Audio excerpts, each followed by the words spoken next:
Hello students, hello parents. तो आज मैं आप लोगों के लिए इंफॉर्मेशन लेकर आई हूँ जो हमारे इंडिया से रिलेटेड है। और देखिए, being a citizen of country हमें पता होना चाहिए। देखिए, हम लोग सब लोग जब भी हमसे पूछा जाता है कि के बारे में कुछ बताइए, तो हम बता देते हैं India is a democratic country, India is a social Republic country, India is a secular country, India is a sovereign country. पर जो अनफॉर्चुनेट थिंग है वो ये है कि जब इन शब्दों का, इन टर्मिनोलॉजीज़ का मीनिंग पूछा जाता है, तो हम में से 95% लोगों के पास इसका प्रॉपर आंसर नहीं होता है। मैं एक टीचर हूँ, मैं डेली इस बात को एक्सपीरियंस करती हूँ जब बच्चों से ये पूछा जाता है कि डेमोक्रेटिक का मतलब क्या होता है, रिपब्लिक का मतलब क्या होता है। लेकिन देखिए, ये पता होना चाहिए कि हमारे देश के कैरेक्टरिस्टिक फीचर्स क्या हैं, हमारे देश किस तरीके का हमारा देश है। वो चाहे फिर बड़े हों चाहे छोटे हों, सबको पता होना चाहिए, ये हमारी ज़िम्मेदारी है। और ये चीज़ जो है, ये कॉन्स्टिट्यूशन जो है, उसके प्रियम्बल मतलब इंट्रोडक्टरी पेज पे ये सारी चीज़ें लिखी हुई है। जैसे कि मैं आपको बताऊं, डेमोक्रेसी का मतलब क्या होता है।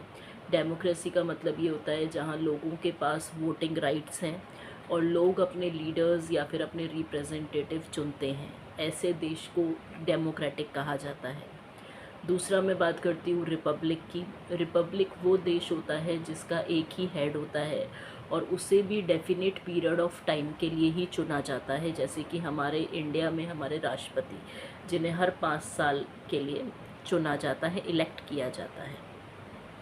तीसरा होता है सेक्युलर। सेक्युलर वो देश होता है जिसमें सब धर्मों को इक्वल रिस्पेक्ट दी जाती है। It means all the religions are subjected to equal respect.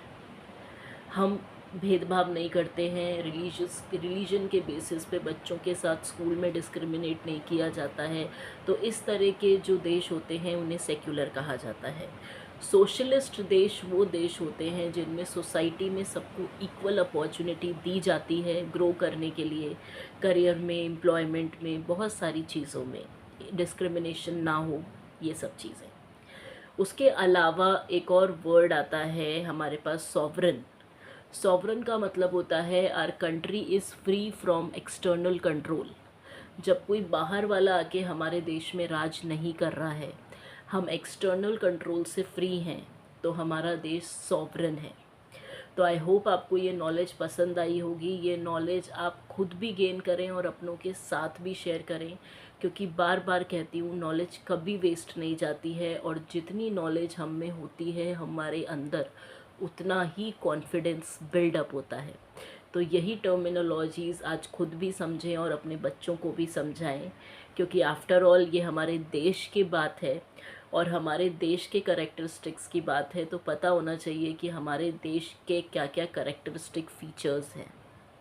और चैनल को सब्सक्राइब करना ना भूलें। अगर मेरा कंटेंट अच्छा लगे, मैं इसी तरीके से नॉलेजेबल कंटेंट आप सबके लिए लाती रहूँगी। आपका एक एक सब्सक्रिप्शन मेरे लिए मोटिवेशन का काम करता है। Thank you.